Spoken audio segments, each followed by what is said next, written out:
Good morning and welcome to our service from Sunday, May 3rd, 2026. We are delighted to welcome everyone here in person and online. Thank you for joining us today.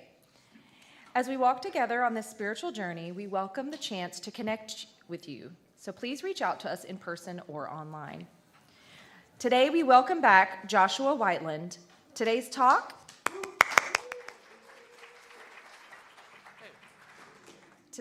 is entitled Through the Labyrinth, Awakening the Mind Beyond the Mind. It reveals how the conscious, subconscious, and superconscious mind work together to shape our reality.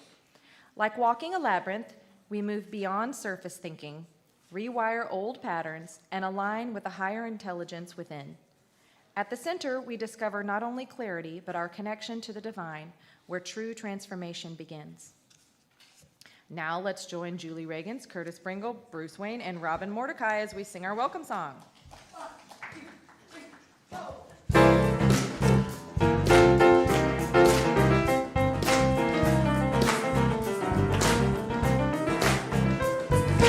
Thank you for this day, Spirit. Thank you for this day. Thank you for this day, Spirit. Thank you for this day. This healing, this healing. This healing, this healing, this healing day.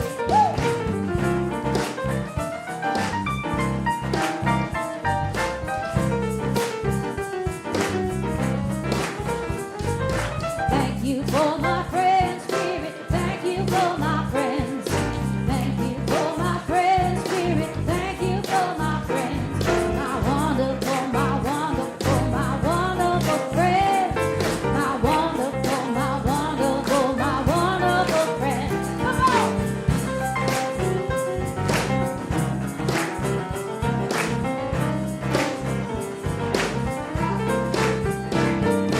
Thank you for my help, Spirit. Thank you for my help. Thank you for my help, Spirit. Thank you for my help. My radiant, my radiant, my radiant help. My radiant, my radiant, my radiant help.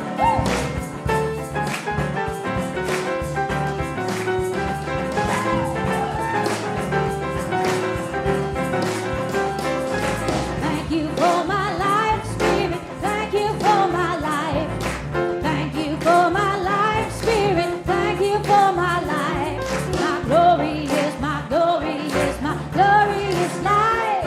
My glorious, my glorious, my glorious life.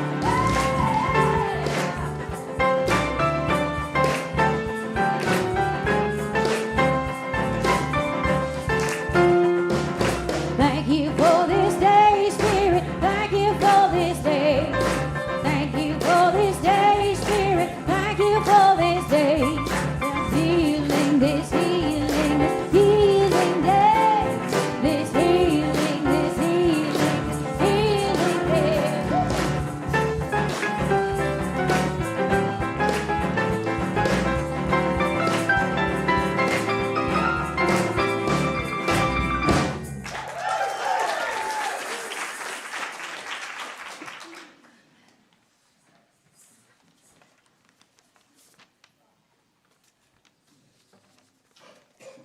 Jeez, it's very bright.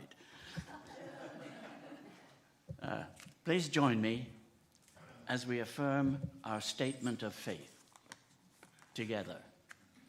There is only one presence and one power active in the universe and in my life, God the good, omnipotent. And now, let us unite our spirits as we hold this vision for our church together.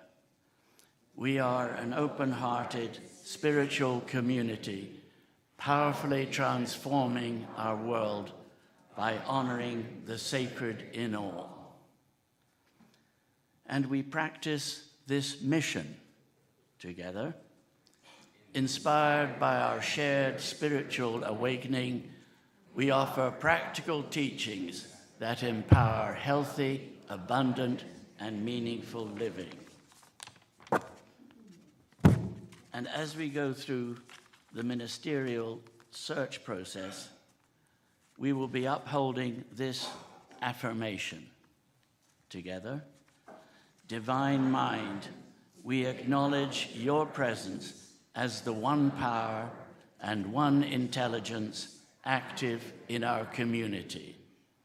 We know that the perfect spiritual leader for our ministry is already.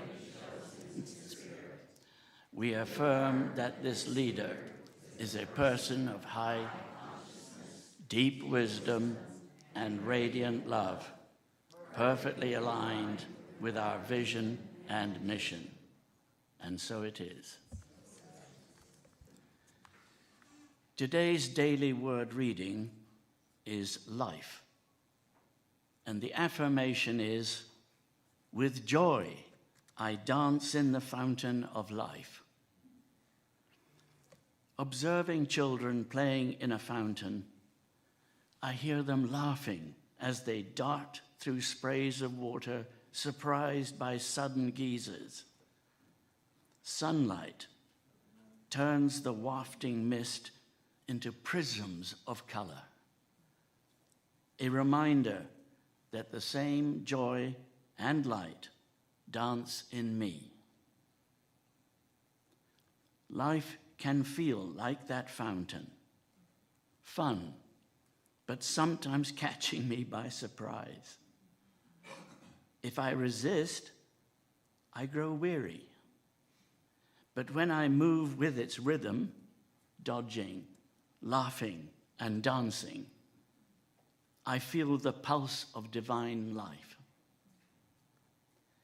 Even in challenging circumstances, I can regard the spray as refreshment, the soaking as grace. Each of these baptisms becomes an invitation to cleansing, renewal, and awakening, a chance to grow in spirit. As I join life's dance, I am lifted. Creativity awakens. Joy abounds. And I feel fully alive. And from Psalm 36, verse 9, for with you is the fountain of life. In your light, we see light. Now, our centering prayer with Tanya Crenshaw.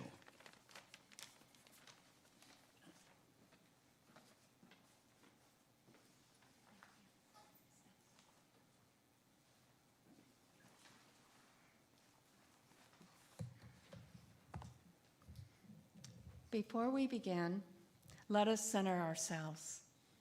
Take a deep breath in and let go. There is one presence, one intelligence moving through all life. And in this moment, we remember that we are not separate from that presence. We are held within it, and it lives within us. And on this World Labyrinth Day, we remember we are part of something bigger. All around the world, others are pausing, walking, listening, and in this shared moment, we are connected. Yet, now, let your attention soften inward. Notice your breath without changing it. Notice your body as it rests, and gently ask yourself, what is ready to be seen? Just let the question rest. No effort, no reaching, simply being present to what is here. Like the path of the labyrinth, we may begin to see things differently. Life moves, sometimes gently, and sometimes like a sudden fountain, unexpected, alive, but not always easy to receive. And yet, there is a center within us that remains steady. May we be open to that center. May we listen, not only with our mind, but with our heart. And may whatever is ready to shift, do so with grace. So let us affirm, I am guided by the wisdom within me. I receive each moment with openness and grace. I am supported each step I take, and I return to the steady center within. And so it is.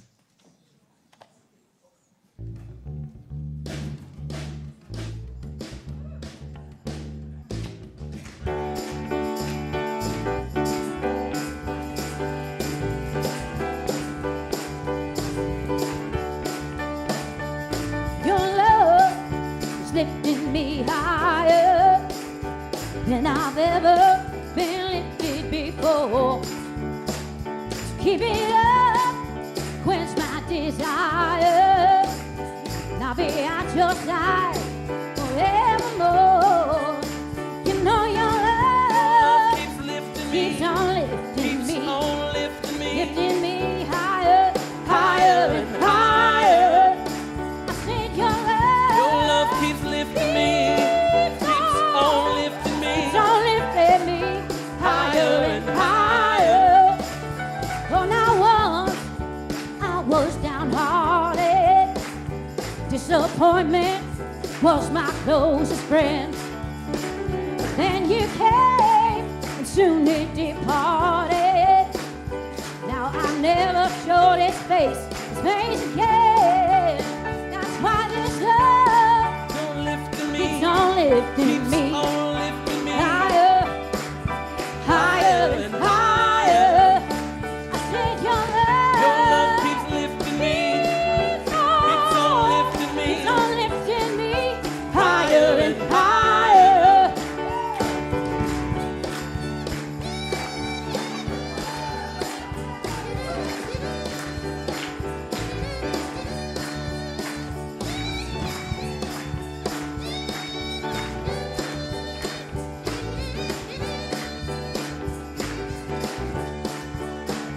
I'm so glad I finally found you in this wondrous, beautiful world.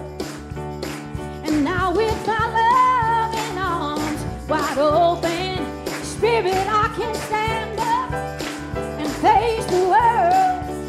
That's why your love keeps on lifting me, lifting me higher, higher and higher. I say your love Keeps lifting me, keeps on lifting me. keeps on lifting me higher and higher. Oh, I say your love keeps on lifting me, keeps on lifting me higher and higher. Oh, I say your love Keeps lifting me, lifting me. keeps on lifting me higher and higher.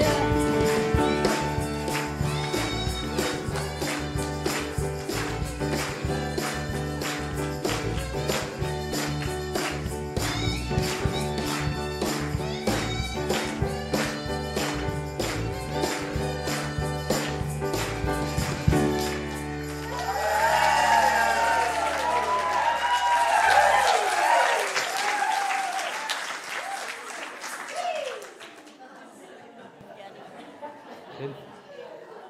Hello. Good morning.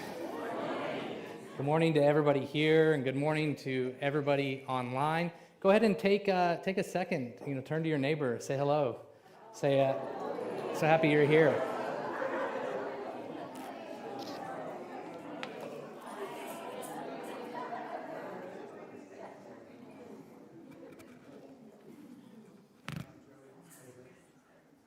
Got to make sure my screen doesn't turn off here. All right, so how is everybody? So, wasn't that great, the band? Yeah. Absolutely amazing.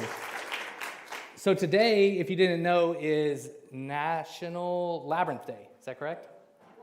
World Labyrinth Day. And so I thought it would be really good to incorporate the talk into the labyrinth, but just a little bit on a labyrinth, right? What is a labyrinth? I used to think a labyrinth was like a maze, but it's not a maze, because a maze has traps. A maze has chance, right? A maze, you could go the wrong direction, you could get stuck, but a labyrinth has one path in and one path out. There's no tricks, there's no chance, there's no game. Are you with me? So in talking about a labyrinth, it makes me think a lot about life. And we just heard our word for the day is life. And life is a lot like a labyrinth. Our spiritual journey is like a labyrinth, as well as our mind is a lot like a labyrinth. And so I'm going to incorporate this into the mind, but I want to have a little bit of fun today. Is it okay? Yeah. So the mind, I talk about neuroscience a lot because Amy and I, we travel around. We were actually just last week, I think it was, we were in Virginia Beach, and then we were there for 3 days, but then all of a sudden we had to go to Washington, D.C., and we had to go meet with members of Congress. And isn't that awesome, right? So we go in to meet with members of Congress, and I talk about a lot of things, but when I'm talking about what I'm going to talk about with you, I use neuroscience, okay? Because I can't go in there and talk about manifestation and metaphysics and all of these kind of things. So I use neuroscience as a language that binds us so that we can have that conversation. You with me? Yes. So I'm going to weave a little bit. I'm really wired for neuroscience, so I talk about neuroscience a lot, but I wanted to take a little bit different direction. So who here knows how to manifest? Here, let me ask a better question. Who knows how to worry? It's the same thing. It's just the opposite direction. You with me? So I'm going to be using a lot today. Amy and I have been reading this book. We've actually read it 15 times in the past month. It's called The Game of Life. So we were talking about life, and it was saying life is supposed to be fun, right? You're supposed to enjoy it. It's not that serious. And talking about the game of life, it's written by a lady named Florence Scovel Shinn. You ever heard of her? Anybody? Yeah? So this book was written in 1925. That really shocked me. She was born in the late 1800s, and it was written in early 1900s. And I was like, 1925? They were talking about this stuff in 1925? Like how egotistical am I? I thought this is all new stuff, right? But it's over 100 years old or older. In fact, it's even older than that because Florence says that the entire Bible is a manuscript on how to manifest. You with me? So if we say, some people think that life is hard, right? They think that we are born, you come out, you grow up, and you try to get from here to the exit without getting hurt.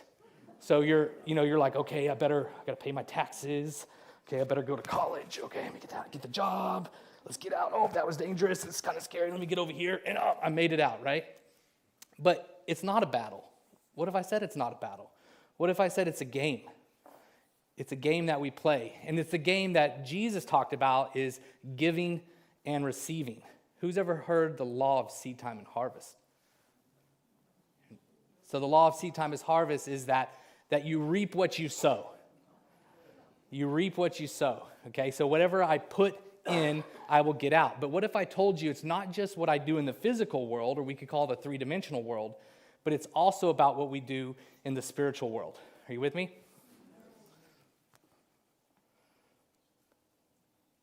So let's talk about the labyrinth as the mind.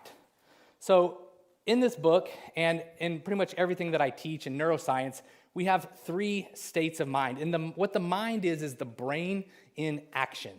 So what we're first going to talk about is the conscious mind. And everybody should be super aware of the conscious mind. Could you put that slide up? So if we look at the conscious mind, here's a labyrinth, and if we look at the outer ring there that's in blue, we have the conscious mind. So our conscious mind is the analyzing mind. It is the mind that's looking at everything in our three-dimensional world. It's where everything is coming in through our senses, through our eyes, through our nose, through our ears, through taste, touch, and smell, and it's transmitting that data into our mind to tell us about our world and our environment. This is the conscious mind, but it only makes up about 5% of who you are. So it's analytical, it's judging, it's comparing, It's always assessing the situation. Why? Because the mind, the brain, is a prediction machine. It wants to predict the outcome. Why? Because it wants to control it. It wants to know what's going to happen. It wants to know that if I do this, if I save money and I put it in the bank and I continuously do this, I can predict that I'm going to have a savings at the end of the day. If I go here and I don't go there, I can predict that I'm going to be safe or I'm going to be unsafe. If there's anything that's unpredictable to us, the brain is going to make it the worst case scenario. And it's going to stretch it to all the way is that I could die. And anything that happens a little bit less than that is a win, right? That's what the brain is doing. So even like when I was about to come up here and talk, I get excited before I do that. I use a different word. I don't say nervous, I say excited. I get excited, and that energy starts to get real tense. And when that energy gets tense, it's like, I don't know what I'm going to say. But as I get up here for a minute, it starts to stabilize. And once it stabilizes, then I can continue to talk. But while I was sitting there, or actually not now, about an hour ago, my brain started telling me, what if you don't know what to say? What if this? What if you just die up there? Like what if what if all this stuff happened? That's that brain that's going on and on and on. And this is the conscious mind, right? It's the CEO. It's trying to run the show. But what if I told you that reality is not made up of what we see? What if I told you it was an illusion? What if I told you that you were creating reality every single day? What if I said you're a creator? Who believes they're a creator? That you're unlimited, that you can create anything that you want or anything that you desire. And this depends on how you look at how you're perceiving the world. So for this conscious mind, I'm going to jump into, I wasn't going to do this, but I'm going to do it. I'm going to jump into, this is like a different talk, but I think it's important here. Sometimes when I'm speaking, I hear signals that come in, and I'm like, okay, I'm going to say this.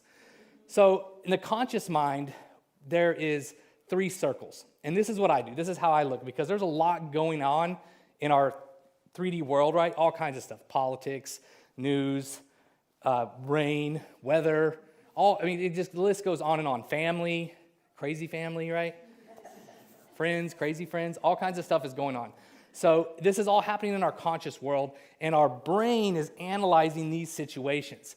And so there's this thing I call them circles, and you may have heard of them, but there's 3 circles, right? And really what it comes down to, I told you the brain likes to control. The conscious mind likes to control because it wants to be able to predict the outcome. So the first circle we're going to start with is what I call the circle of control. So the circle of control is pretty much the only things that you can control, which is the way you think, the way you act, and the way you feel. That's it. Did you know that? That's all that you can control. So that's your circle of control. So I ask myself, is this within my circle of control? And I could say, well, can I change the way I think about something? Yes. Can I change my behavior? Yes. Can I change how I feel? Yes. Then I go to what's called the circle of influence. Now, circle of influence is a little different because you can influence this, but you can't ultimately control the outcome. You with me? So our circle of influence might be this church, might be our family, might be Amy. I have a circle of influence, right? But I cannot control the outcome. My brain doesn't like that. But that's the truth. It could be our family, friends, associates, coworkers in the church. That's the circle of influence. But at the end of the day, I cannot control it. Then I move to the final circle. This circle is called the circle of concern. Now, the circle of concern I have 0 control over. I have nothing. I can't affect it one way or another, no matter what. So the circle of concern is everything outside of that circle of influence, which could be politics, news, the world, our environment. The list goes on and on and on. But it's important to frame these, and I'm framing it into the conscious mind because this is how we're operating. We're operating in one of those 3 circles. And when I feel really upset about something, and I have to ask myself, which circle is this in? And 98% of the time, it's in the circle of concern. And that means that I can't do anything about it. But what can I do? I can return back to the circle of control, and I can change the way I think, act, and feel about that. So who in here has ever had problems? and my question is, I'm 40, but my question is who's had problems as a kid and who's had problems all the way up until older age? Everybody, right? So it doesn't matter how we grow, the problems, you just keep having problems, right? But what if you change the word? What if instead of saying a problem, we started calling it an opportunity? What if we started to change our language? What if we started to substitute what word we were using for that same expression or situation? So, conscious mind. So let's talk about the subconscious mind, all right? So the subconscious mind, it's the builder. It's the thinker. It's where image becomes more real than reality. It's actually like pure power, like steam, like electricity. It is the power of the universe. It is how we can create matter and destroy matter through our subconscious. But our subconscious has no input. It means that it doesn't decide what it creates. Our subconscious takes direction. And guess what? It's always listening. My friends are here, and I wanted to create this little video. We haven't created it yet. But we're going to play out these parts where one person is the subconscious mind, one person is the conscious mind, one person is a superconscious mind, and we'll get into that. But the subconscious mind, we've made like a waiter and has a pen and a paper and is always taking the order. So the conscious person says, nothing ever works out for me. And then subconscious is like, nothing never works out for you, got it. and it was actually played by Avery, but so Avery says, my car always breaks down, it never works. And then the Leaf, who's sitting up here, was the waiter and said, car always breaks down, satire, got it. So it doesn't know jokes. It doesn't know that I'm kidding. It doesn't know, it just acts on command. So if I said, oh my gosh, there's problems every day of my life, what do you think the subconscious is going to do? Problems every single day of your life. But what if you said something different? What if you said something like, if you substituted it and said, everything always works out for me? New input, right? So, okay, subconscious. Everything works out for me. Everything is happening to my highest order. Because we are creators.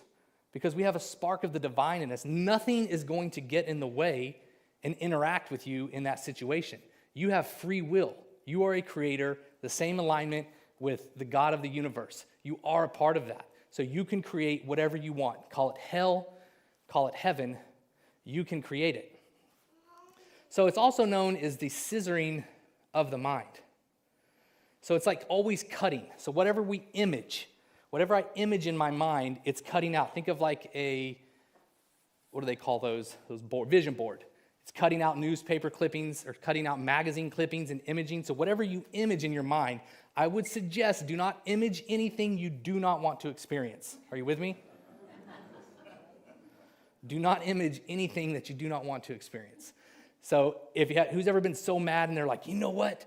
This is what I would have said, and they're going to say this, and I'm going to say that, and they're going to say this, and I'm going to have this conversation in my head over and over and over again, and I'm experiencing their reaction over and over and over, and how good I feel after I say that, and then guess what usually happens? If I keep doing it, it's going to show up. What if I keep looking and watching things that aren't so? Who's ever watched a scary movie? Who's ever watched a scary movie, been so scared, and like their heart's racing, their pupils are dilating, and then someone comes in the door and shuts the door, and you're like, and you jump out of your skin, right? But you look around, and there's actually nothing scary happening because it's all in your mind, right? It's not the movie you're watching. Your movie's not doing that. The movie is just pixelated colors on a screen with electrical charge to the back of it. It's what you think about it is what's doing it. So if you start to think about it in that way, you're going to start to create that into your life. So there's something I never say. I never say that I'm sick and tired. I won't even say tired. You can ask Amy. I will not say I'm tired. Because if I keep saying, I'm just so tired, what happens? I start feeling tired, right? If I start saying, gosh, it's probably going to just... I have a friend, he kept telling me every day, they're probably going to fire me. And I kept saying, dude, quit saying that. I was like, quit saying that. You don't know that, right? But you're creating it. They're not firing you. You're firing yourself because you're creating that. And so he kept going, and then what happened? He got fired, right? Because of his intentionality and his attitude. So that's how our subconscious works. And it's important to know how the brain works. And the brain, we're in alignment with the heart, but I think of the brain as the positive signal. If we're electromagnetic, so I like to think of our heart as a negative charge and our brain as a positive charge. And if I'm sending a signal out, what signal am I sending? And then when I'm drawing it back, it's with my heart. It's how I feel about it. Because as soon as I produce a thought, as soon as I think an angry thought, as soon as I think a judgmental thought, what's it going to produce? An emotion. And that emotion is how I'm going to feel it in my heart. And that's how I'm feeling it. I'm thinking it and feeling it as if it already happened in my body. It doesn't know the difference, and I'm bringing that creation to life. Are you with me? Yes. So there was one point, I was in the Army. I think some of you know I was in the Army. I retired from the Army, and I was driving. And so I've been creating all my life, but I didn't know how I was doing it. Who here has ever created something or something showed up and you thought to yourself, I literally just thought about that? Right? I remember when I was a kid, my mom was like, what are you doing? And I was like, I'm creating things with my thoughts. And she was like, okay. But I was right. So I was in the Army and I was traveling back and forth to work. I was stationed in El Paso, Texas at Fort Bliss.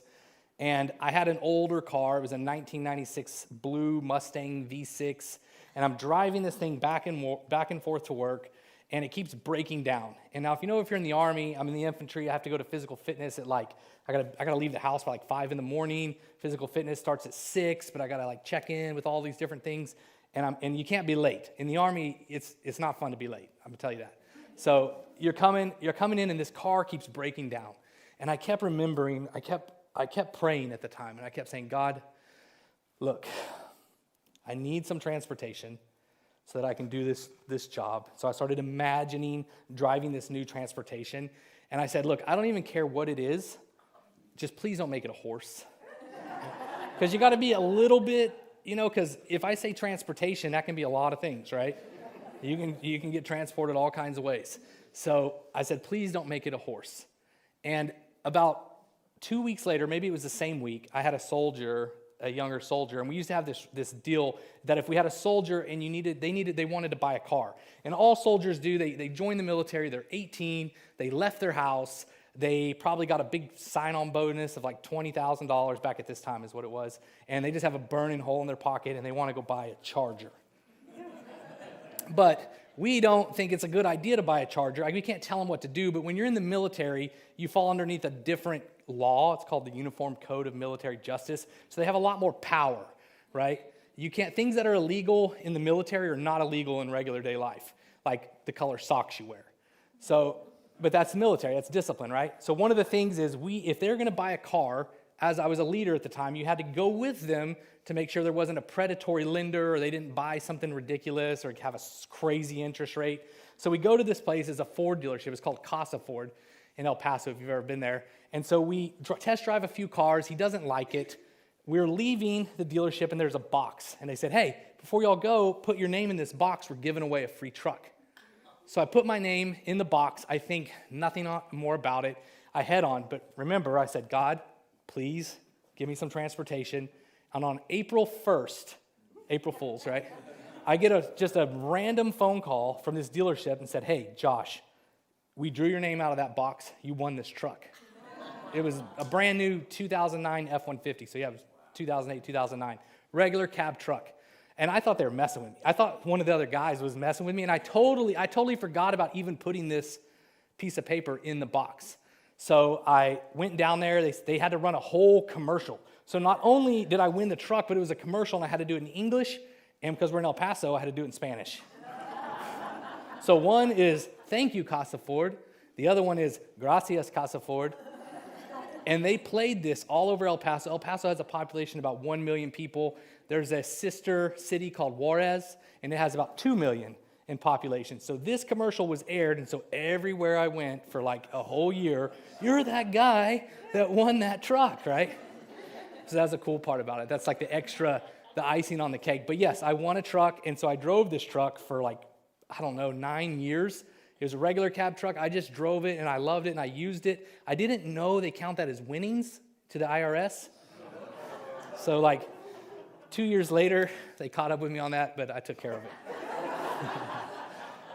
Because I kept telling the IRS, I said, yeah, but I didn't get the money. I'm driving the car. And they're like, it doesn't matter, right? It doesn't matter. So moving forward, we create our whole life like this.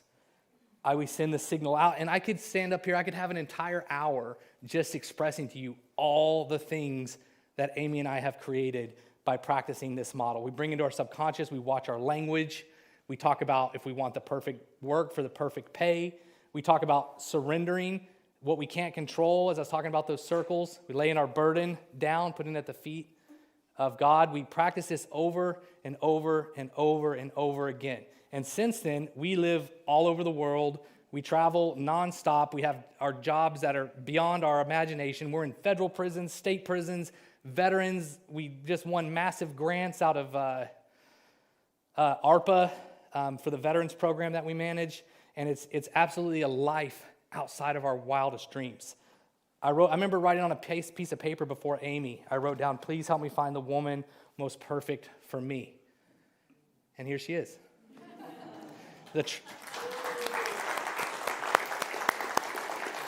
But the trick was I had to become those things. Everything I asked her to be, or asked for this person in my life to be, loving, kind, appreciative, I had to become all of those things to attract it into my life. So our subconscious, it's always listening. And let's talk about our superconscious. So our superconscious is the divine pattern. It's the perfect plan. It's where everything comes together. It's when you get that flash in your mind of something that seems too good to be true. Has anybody had a flash like that? So at one point on my journey, I've told many of you here that I'm in recovery, right? So part of that journey was a bottom, as you can imagine. And I remember during that time, there was this flash in my mind of speaking on a stage, wearing a jacket with a headset on. And at this time in my life, I was so sick, there's no way. It seemed unimaginable. And it was just a flash. It was a flash of consciousness. And a few years later, now I speak on many stages all across the United States. But at that point, normally we turn away from it. When those little flashes come, we usually turn away. We think it's delusions of grandeur. It's too good to be true. But that's that super consciousness. That is that divine light that's flooding in to our consciousness. And as we move through our lives, we need to be aware and pay attention to some of those flashes that are coming in. I know even in the military, I was in war, and it's not we're not going to take this in a dark way, but I'm going to tell you, I'm in a war, and usually when you become super alerted into survival mode, your focus becomes very narrowed. You get a ton of tunnel vision. You can't see the forest for the trees, and your nervous system becomes overregulated. But I've had moments in battle to where my vision widened, everything calmed, my heart rate slowed down. I could see the entire battlefield. I could see my team. I knew the decision to make and when to make it and execute it and to bring us home. And after it happened, I didn't understand it. At that point, I didn't have this education. I didn't understand the superconsciousness or gamma brainwave, as we like to call it. I did not understand this. So when everybody kept asking me, how did you do that? And I kept saying, I don't know. Because I didn't know. But that's the spark of God that is within all of us. And it's in the center of all of us. It's the divine mind within. Every single person here has a special purpose. Everyone here has something they can do that nobody else can do. I promise you. We can create whatever we want, but every single person here has a special path and a special path in their labyrinth to do something no one else can do. I have that path. Maybe it's talking too much. I don't know if I told you that. I got in trouble every day of my life when I was a kid for talking too much. I had to write my name on the board every single day. And so I shied away from talking it. I used to apologize for talking. And then as I went and tried to do all these different jobs, whenever you try to do something it just doesn't feel right. Has anybody tried, I'm going to become this? And you go down that path, and it just doesn't feel right. It doesn't align with your purpose. But when you get involved with your purpose, with that divine plan, with that higher mind, it feels right. It feels easy. Like it's easy to do our job today. I don't have to think about it. It's just natural. But when I was doing jobs, I was an operations manager at Amazon. It did not feel easy at all. I was just trudging along and trudging along and trudging along. But I thought that money and stocks and title equaled success. And for me, it doesn't. Success is doing my purpose and surrendering my will to God and serving others. So let's talk about the imagination. So the imagination is not just fantasy, it's your creative mind. This is where everything comes together. So if you can image it, if you can imagine it, if you can think it out in detail, you can create it. This is the law. So when I talk about the game of life, if you're going to play a game, and who's ever heard of the board game called the Game of Life? So I played this with my son several years back, and we're playing this game, and my son is rolling the dice and spinning it, and he's trying to get from the start to the end. And as we're playing, it was my first time to play, I started to realize the point of the game is not to get to the end. The point of that game is to collect the most experiences. So I would change my job, I would change this, I would go this, and the more experiences you build in the game, it actually gives you a higher score. That's the rules to the game. It's not actually getting to the end. So as I thought about that, if this life we live in is a game of life, what are the rules? How do you play it? Because it's not meant to be, you're supposed to enjoy it. You're supposed to have fun. So the Bible gives us these rules, and it's called the law. And the law is not this big scary law, right? It's not like the 10 Commandments. The law is the law of seed time and harvest. It means what you sow, you will reap. We all know this, right? If I eat really healthy and go to the gym, what am I going to reap? Right? If I save all my money and put it in the bank, what am I going to reap? I'm going to reap the rewards of that. But what if I just judge everybody all the time and talk crap about them? What am I going to reap? What if I lie all the time? What am I going to reap? Someone's going to lie to me. It's reflective. It's a reflective universe. So as we start to move through that is the law. So what I sow, I will reap. And it's not just in the 3D world. Not just if I go cut my neighbor's grass, somebody will come cut my grass. It's what I'm sowing in my imagination, I will reap it in reality. And that is manifestation. That's how you are creating. And it's your perception of it. It's your perception of reality. It says, could we all look at the same thing and see it from two different angles? But who's in control of how we see it? We are. So again, it's the scissoring, it's the cutting. It's constantly cutting patterns and handing them to the subconscious to build. So whatever you consistently imagine, you will eventually experience. Not because life is cruel, but because life is faithful. Life is faithful. So to see wholeness, freedom, love, and purpose, then you begin to walk your labyrinth differently, not in fear, but in creation. So let's talk about the real enemy, fear. Fear is the enemy. That's what holds us back. Whenever we come into, even for me, when I come into these situations, I have to ask myself two questions. One, which circle am I in? Am I in the circle of control? Am I in the circle of influence? Or am I in the circle of fear? The other question I ask myself, is this thought, action, or feeling based off of fear? And I have to get real honest with myself because fear is the enemy to this whole situation. And fear is not something that's happening to me. Fear is something that I am producing through my mind and through my body.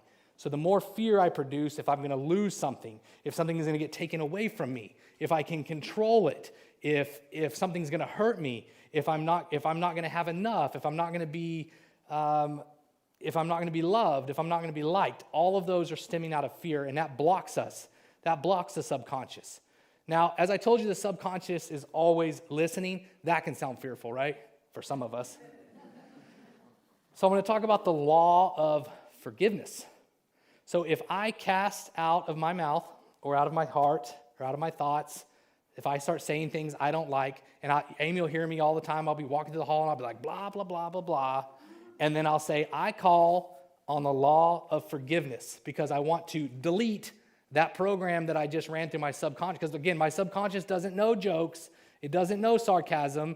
It only takes direct order. It's pure power, and it executes every single time. So if I want to shift that, then I call on the law of forgiveness to delete that pattern, to delete that part of the program that I'm running because I don't want to experience whatever I was saying. Like if I said, fine, I'll just get on my e-bike and leave. I don't want to experience that. So I call on the law of forgiveness. Amy and I just got e-bikes, so if you see us riding through Wimberley, we were riding yesterday. So I call on the law of forgiveness. So it's not just forgiveness of others, right, which is important, but it's also forgiveness of ourselves, but forgiveness on what I'm sowing. What am I sowing? If I accidentally sow out of fear or anger or something, I call on the law of forgiveness to write that and delete that program. Now I want to talk about the law of substitution. So the law of substitution is I don't just say, you know what, I want this purple car that has these tires, that has this, because because it'll come, but it may not be in the way that is at the highest nature, all right? So instead, whenever I say, and this is two parts to it, whenever I call on something, I say, I want the woman most perfect for me, or its equivalent, or its substitution. Whatever, I give it to the divine mind. I give it to the superconscious to work that out, what is perfect for my life and for God's will in my life. And I surrender the outcome. The other part of this is you have to replace it. So as I said, I've talked about problems. If I say I have problems, I'm not just stopping saying I have problems. What I'm doing is, because there's still situations in my life, but I'm using a different language. I'm calling them opportunities. Opportunities feels a lot different, doesn't it? So I'm using the law of substitution to say something different. Instead of saying I'm angry, I say I feel challenged. Instead of saying I feel so frustrated, it's like my favorite one, frustration. Instead of saying frustration, I'll say I feel challenged or I feel unclear, because I'm wanting to use my words very accurately of how I'm describing it, because I don't want to keep experiencing that over and over and over. But that's how the neurons in our brain works. I can't just delete and have nothing to replace. I can't just say think happy thoughts. This is not about positive thinking. This is about changing the way that you think. So instead of looking at the same situation, you're transforming it, which is going from one view to a new view, by looking at it in a new way. And if we can do that, we start to neurologically rewrite our mind. And guess who's listening? Subconscious. But then all of a sudden you start feeling better because you start having all these opportunities in your life. Because now instead of calling Amy and saying, we got all these problems, we're screwed, I say, hey, we got all these opportunities, just imagine what we can create out of them. Same situation, different light. Are you with me? So law of substitution. So we talk about the imagination and our thoughts, and I've been talking a little bit about words. I'm running out of time. We just have about 45 minutes to an hour. I'm kidding. I have an opportunity to go quicker. We talk about our words. What do I say? Idle words. The idle words that come out of my mouth. Your word is your wand. Sound is frequency. Frequency creates matter. The whole universe, everything, ever heard of the field or the quantum field or the Holy Ghost or the Holy Spirit, all of these fields in this frequency traveling out of our mouth and out of our hearts is electromagnetic by nature, and it's creating. So whenever I'm letting idle words slip out of my mouth, like if I say, oh, I'm so tired. Even me saying that right now, I'm feeling like I'm not tired, I'm good. I feel great. I want to retract that back, call on the law of forgiveness and pull it back. You with me? So faith, we turn into faith. Faith in the subconscious, faith in our hearts, faith in God, faith in the divine. And we create from that. We're creators. We're unlimited. All right? We don't have to look at the circumstances in our life and be defined by them. None of them. We can become somebody new every single day of our life. We can create any life that you want, any experience that you want, and don't forget there's something specific for you that you are to do in this life that nobody else can do but you. So,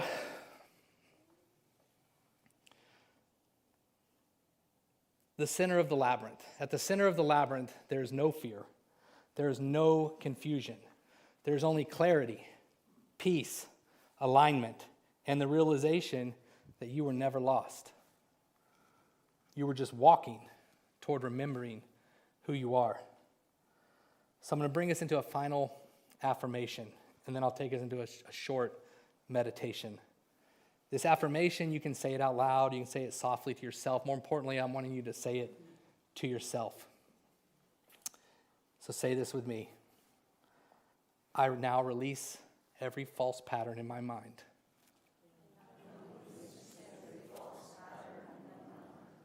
I return all fear to the nothingness.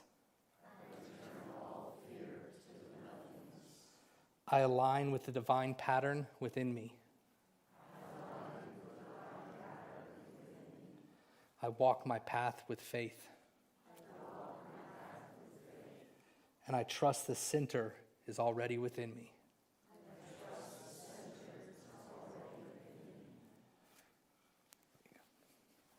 So now I'm going to take us through, it's called a heart lock-in. And you can close your eyes or you can leave them open. It's whatever feels more comfortable for you. But I want you to focus your attention on the area of your heart or chest. Imagine your breath is flowing in and out of your heart or chest area. Breathing slightly slower and deeper than usual. I want you to activate and maintain a genuine, rejuvenating feeling, such as appreciation, care, or compassion for someone or something in your life.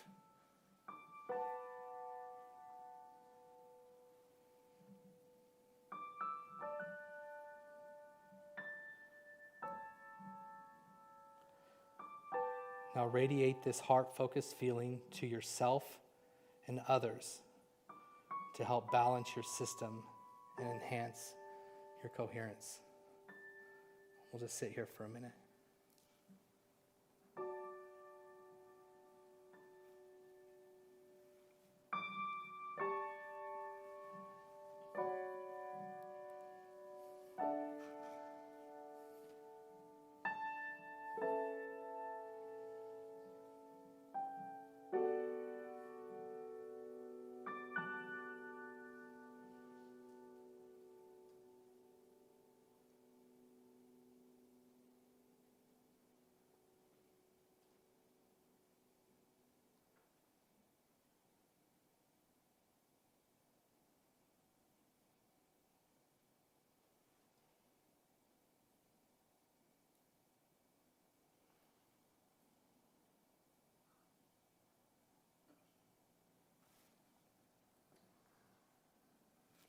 Through the labyrinth, we awaken not just the mind, but the mind beyond the mind. Thank you.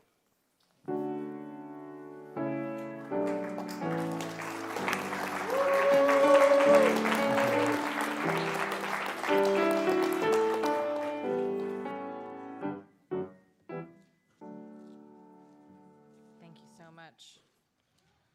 Joshua, that was wonderful. Thank you. Now, as we prepare our offerings with love and gratitude, we activate the law of giving and receiving. We complete this sacred circle as we affirm that our spiritual community thrives through faith and the generous contributions of all who call it home. As our ushers step forward, let us infuse our offerings with intention and love. To our cherished online family, if this lesson uplifts your spiritual growth, please consider including us in your abundance practice. Your donations elevate our shared journey. We thank you for the gifts you have sent already and affirm the gifts you are sending now. For all of our giving options, please scan or tap the QR code on the screen or on the back of the chair in front of you. And now let us offer this affirmation of abundance. Together, divine love, as me, blesses and multiplies all that I am, all that I have, all that I give, and all that I receive.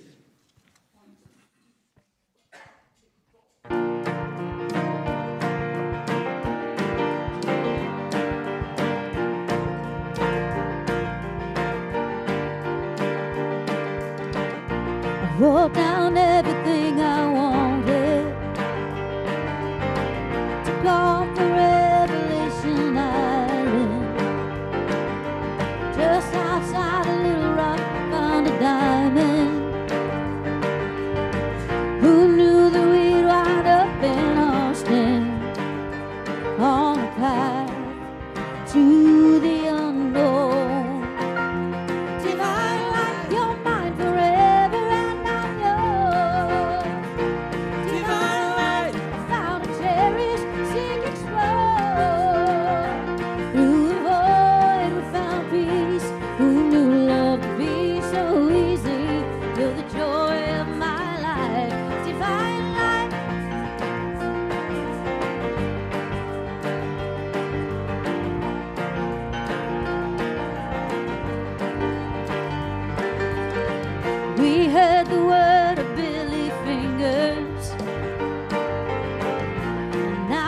kicking off our shoes.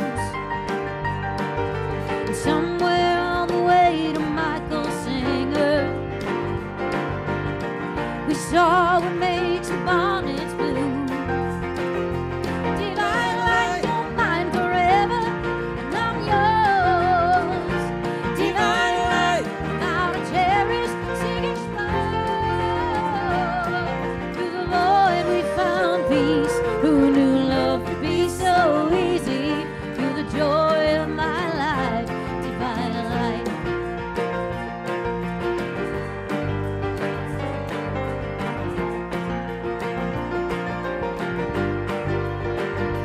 Divine light. It ain't that serious. We're just curious, and we're delirious, mysterious, unknown. You're mine forever, and I'm yours. Divine light, I'm bound to cherish, and seek and explore. Through the void we found peace. Who knew love could be so easy? You're the joy of my life, divine light. Divine light.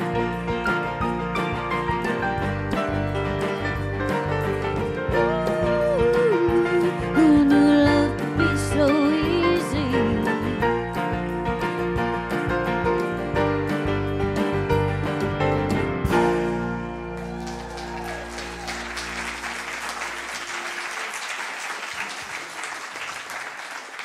So, just so in case everybody didn't notice, that song was written by Joshua with the help of a couple other veterans.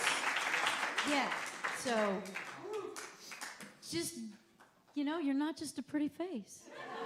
Dude, you got like...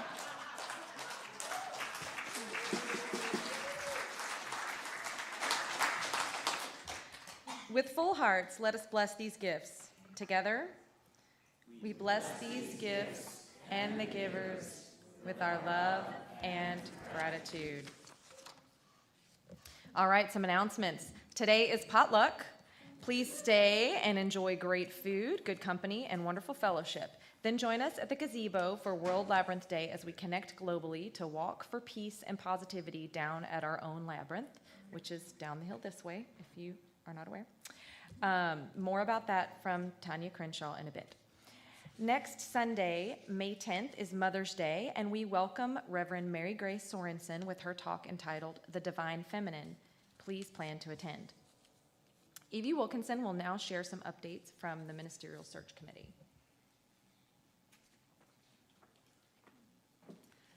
Good morning. First, I want to thank everyone who took the time to take the survey. Your input was thoughtful, honest, and incredibly helpful. We had 77 responses, which is really strong level, almost double than last time. A strong level of engagement for our community, and it gives us meaningful insight into who we are and what we're hoping for moving forward. What we heard is that our church deeply values connection, care, and community. More than anything, we want to feel supported spiritually and connected to one another. Your top priorities are pastoral care and spiritual counseling, and deeper engagement with existing members and those actually tied for first. Better youth and teen programs, financial sustainability, and renewed vision and direction. What this tells us is that people are really looking for two things at the same time. They want to feel cared for and connected, and they also want to see the church grow in a healthy, sustainable way.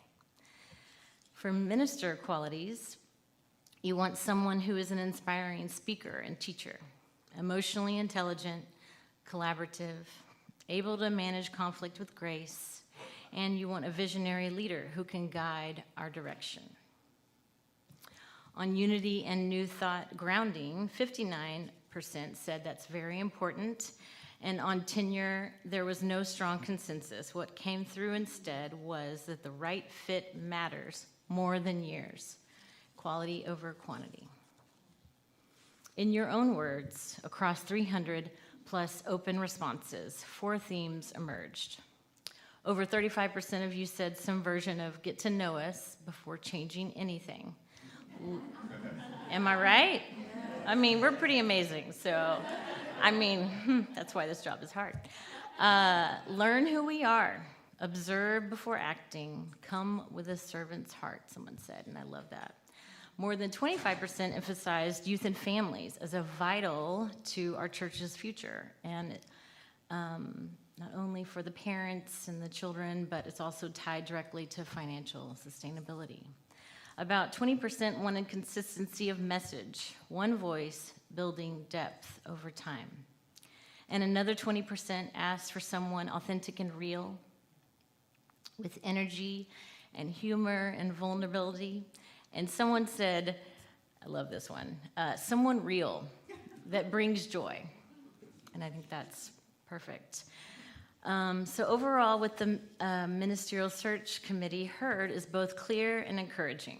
We are a community that values connection and care, authenticity and inspiration, and thoughtful, sustainable growth, especially for future generations. We're looking for a minister who can build relationships first, bring consistent and inspiring leadership, and help guide us forward in a way that honors who we already are. If you'd like to explore the full survey results in more detail, because there's lots of details, Sue, thank you, Sue, so much for helping me with the slides and all the information. She's going to put them and make them available on our website tomorrow. And then they'll also be included with a link in next week's newsletter. Thank you, Sue, and thank you to my amazing ministerial search team for all of their hard work, thoughtfulness, time, and collaboration. And thank you again for being a part of this process and for helping shape the future of our church.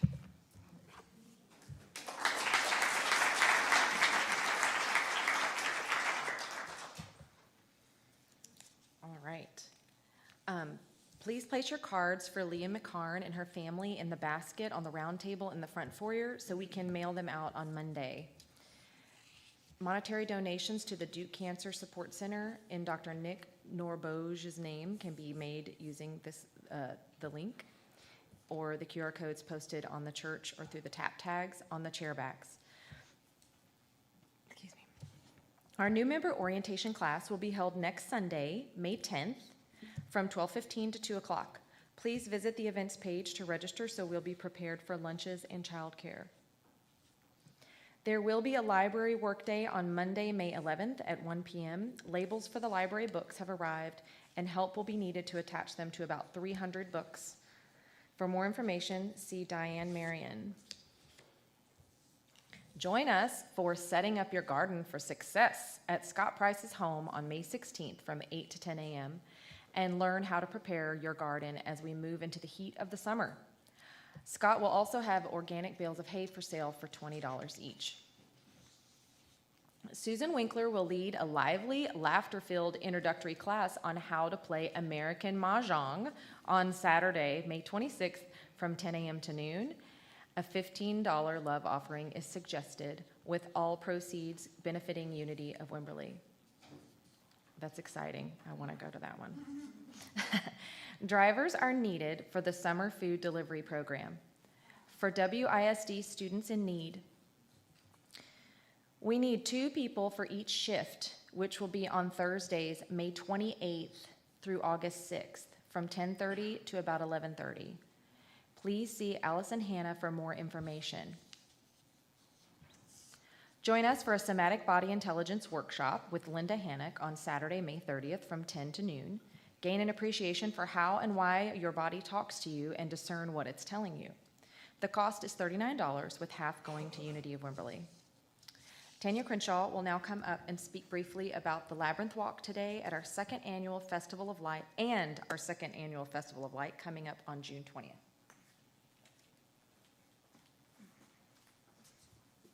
Hello. Okay, today we're going to meet at the gazebo about 12:50, and there I'm going to do a short blessing and also a a little talk about the labyrinth. It's lost my place. Okay, joining people around. The World Labyrinth Day is joining people around the world for the walk of peace. And I love this. It says, "Walk as one at one." So that's why I wanted us to meet at the gazebo at 12:50, so I can do the blessing, then we can get down to the labyrinth at 1. We'll begin at the gazebo with a short blessing and reflection of the labyrinth, and then an invitation to walk the labyrinth the way that it meets you. And then for the Festival of Light, this is going to be our second annual Festival of Light. This is a celebration of the summer solstice. And it's an evening of reflection, music, art, and community. This community is so creative, and this is a celebration of that. If you are called to share your gifts, music, spoken word, visual arts, culinary, any art form, please, and want to be a part of the magic, please see me, Di, Gail, any of us afterwards, and we can give more. And the more will be said as it goes. This is on June 20th at the summer solstice.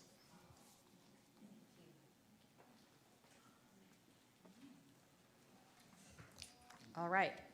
Save the date for the Pair Duo House Concert with our very own music directors, Julie Reagans and Curtis Ringle, on June 27th from 7 to 8:30 p.m. Tickets will be $25 each, with all proceeds benefiting Unity of Wimberley. More details to come. Please visit the events page of the website to register for all of the classes and events mentioned here today, and to find out more about other happenings here at the church. Our prayer request box and gratitude jar are on the fireside room buffet. If you are visiting today, please consider filling out either a blue information card located on the front foyer table, or access an online visitor card through the tap tags on the chairs. We will send you a welcome packet and help you get connected. As a reminder, Tanya Crenshaw will be available to pray with you after service up on the stage. And that brings us to the close of our service. As a reminder, parents, please sign out your kids. Now let's sing them in. You are a light, you are a light, you are a light in this world. You are a light, you are a light, you are a light in this world.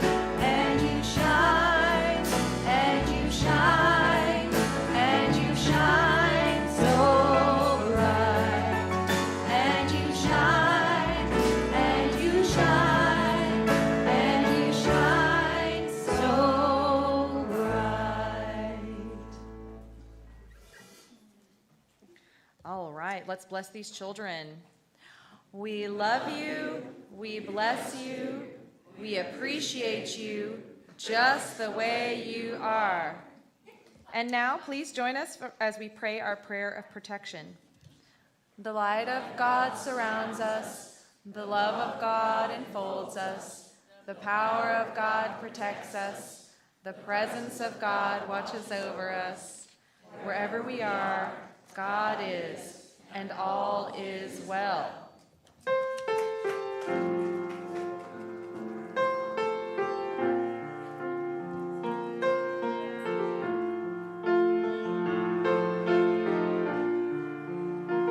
There is a candle in every soul, some brightly burning, some dark and cold.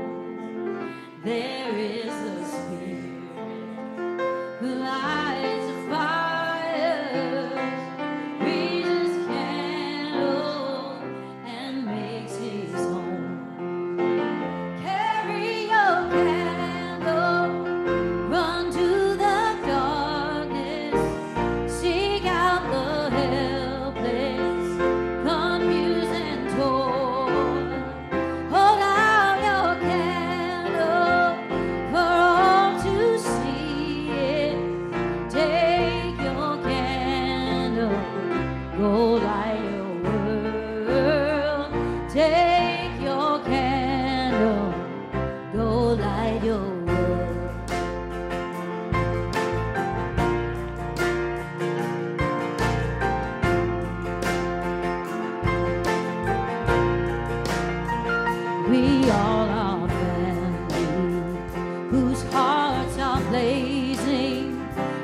raise our candle, light up the sky. Pray to the Father in the name of Spirit. Make us a beacon in darkest times. Carry your candle, run to the darkness, seek out the lonely, the tired and worn. Put out your candle for all to see it. Take your candle, go light your world. Take your candle, go light your world. Carry your candle, run to the darkness, seek out the lonely, deceit and poor. Hold out your candle for all to see it. Take your candle, go light your world. Take your candle, go light your world.